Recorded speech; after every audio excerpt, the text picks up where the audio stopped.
MSDCPDU 40*****. Navsari મહાનગરપાલિકાના 32 રૂપિયા કરોડથી વધુ વિકાસ કાર્યોનું કેન્દ્રીય જળશક્તિ મંત્રી શ્રી સી.આર.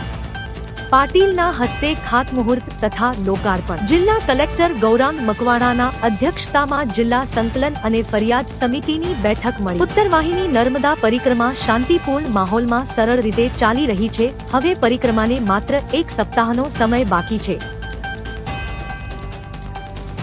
આણંદ સિંચાઈ વિભાગ દ્વારા નોટિફાઈડ કાંસના નેટવર્કની જાળવણી અને મરામતની કામગીરી કરાઈ. મહીસાગર જિલ્લામાં ખેડૂત નોંધણી ઝુંબેશ વેગવંતી બની. 1.25 લાખ ખેડૂતોના ફાર્મર આઈડી બન્યા. ખેડૂત નોંધણીની 62% કામગીરી પૂર્ણ. વ્યક્તિગત લગ્ન પ્રસંગે થતો બિનજરૂરી ખર્ચ નિવારી શકાય અને આર્થિક રીતે વિકાસ કરી શકે તે અર્થે ગુજરાત સરકાર દ્વારા માઈ રમાબાઈ આંબેડકર સાતફેરા સમૂહ લગ્ન સહાય યોજના શરૂ કરવામાં આવી. 16મી સિંહ વસ્તી અંદાજ 2025 રાજ્યમાં સંભવિતતા 1 થી 13 મે દરમિયાન 2 તબક્કામાં એશિયાઈ સિંહની વસ્તી ગણતરી યોજાશે. વડોદરા જિલ્લામાં આરોગ્ય વિભાગની NCD મેગા ડ્રાઈવમાં 3.66 લાખ લોકોની આરોગ્ય તપાસ. રાજ્યપાલ શ્રી આચાર્ય દેવવ્રતજીની પ્રેરક ઉપસ્થિતિમાં જામનગરની ગુજરાત આયુર્વેદ યુનિવર્સિટીનો 29મો 5 દવીદાન સમારોહ યોજાયો.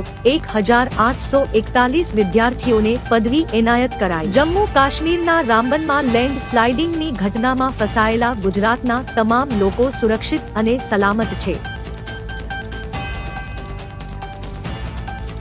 ટ્રાવેલ્સની બસ લેન્ડ સ્લાઇડિંગથી દૂર સેફ ઝોનમાં છે.